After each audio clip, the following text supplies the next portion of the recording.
우리가 지난주에는 엘리야의 이야기를 했어요. 오늘 엘리야의 이야기의 두 번째 말씀을 함께 나누기 원합니다. 우리 열왕기상 18장 41절에서 46절까지 있는 말씀이에요. 열왕기상 18장 41절에서 46절까지 있는 말씀 잠깐 읽고 엘리야의 이야기를 함께 나누도록 합니다. 열왕기상 18장 우리 41절로 46절까지 있는 말씀입니다.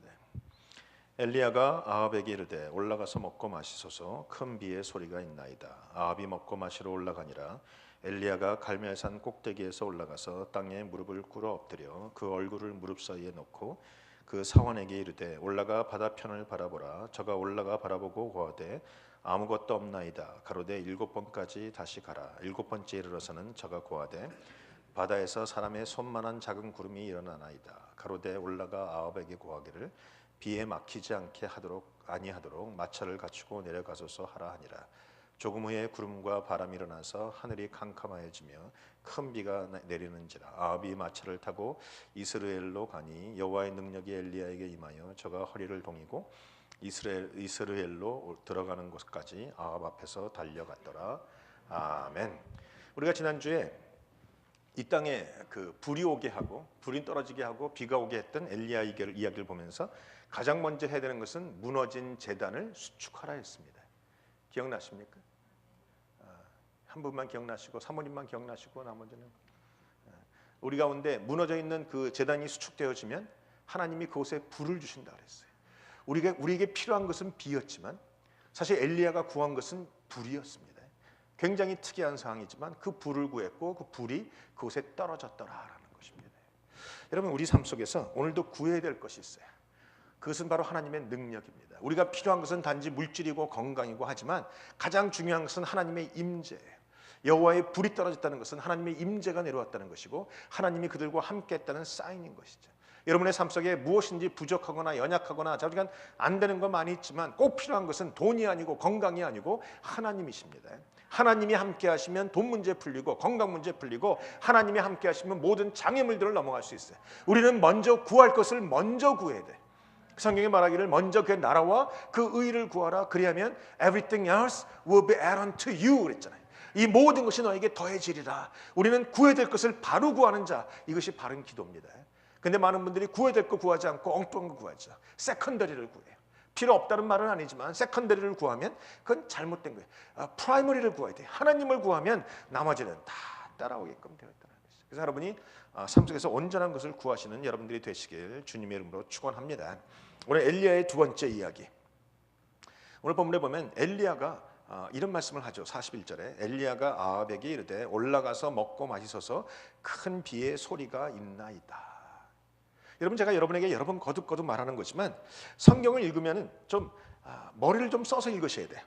그래서 신앙은요 머리가 좋은 사람이 잘해요. 머리가 나쁜 사람은 신앙생활을 잘 못합니다. 무슨 말이냐? 제가 여러분의 뭐 IQ로 알아서 하는 말이 아니라 성경을 읽으면서 뭐 생각 없이 이렇게 읽고 있으면 아무런 감동도 아무런 영감도 아무것도 없다라는 거예요. 성경을 읽으면 여러분 보세요. 41절에 엘리야가 아합에게 이르되 올라가서 먹고 마시소서 큰 비의 소리가 있나이다. 이게 무슨 말일까? 천둥이 치고 번개가 치고 비가 왔기 저기서 까만 구름이 막 올려와서 까맣게 됐다라는 말인가? 그 나중에 보니까 그런 것도 아닌 것 같아요. 그러면 큰 비의 소리가 뭡니까? 엘리야의 귀가 남달리 좋았다는 말입니까? 여러분 이 말씀을 읽으면서 아무런 궁금증도 없었어요? 상상력도 안 드셨습니까? 아니 그 당시에 어떠한 상황일까? 엘리야가 도대체 어떻게 큰 비의 소리를 들었을까? 그래서 제가 말씀드리는 것이 이런 데 궁금증이 있고 이런 데 소설을 잘 쓰는 사람이 신앙이 좋더라라는 거예요.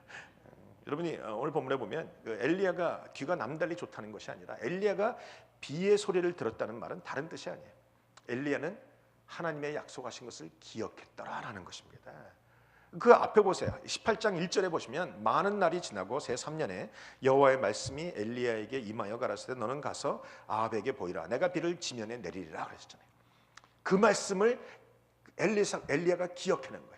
오늘 그 말씀을 기억하고 비의 소리가 내 귀에 들린다라고 말한 것이죠. 하나님의 약속에 의한 것이 하나님의 약속을 믿는 믿음으로 듣고 있는 것이 이 귀가 영적인 귀가 열렸다는 겁니다. 영적인 눈이 열리고 영적인 귀가 열려서 하나님의 약속이 들려지고 하나님의 약속이 보여지고 하나님의 약속이 마음속에 느껴지고, 바로 이것이 가장 중요한 것이라는 거죠. 여러분, 사실 비를 주겠다는 것이 하나님의 약속이었고, 이것이 갈멜살 산 위의 싸움의 근거였어요. 싸움의 목적이고 이유이고 근거였다. 비가 오게 하는 것. 엘리야는 오늘까지 그 비를 주겠다는 하나님의 약속 하나만 붙잡고 이곳에 와 있는 거예요. 850년과 싸울 때도 그 약속 붙잡았고, 오늘도 그 약속 붙잡고 기도했다라는 것입니다. 여러분, 하나님의 약속, 그래서 그게 중요합니다. 오늘 엘리야는요, 이 땅에 다른 것을 구한 것이 아니라 하나님의 약속이 이 땅에 이루어지기를 구한 사람이에요. 그는 그냥 자기가 생각하기에 3년 정도 기근이 들었으니까 이제 비가 오는 게 좋겠다, 하나님 나에게 비 주세요 라고 구한 것이 아니고, 하나님의 약속이 있었기 때문에 그 약속이 이 땅에 이루어지기를 구하는 기도였다는 것이죠. 여러분, 우리는 오늘 이곳에 모여서 이 땅에 부흥을 놓고 기도했습니다. 이 땅의 부흥이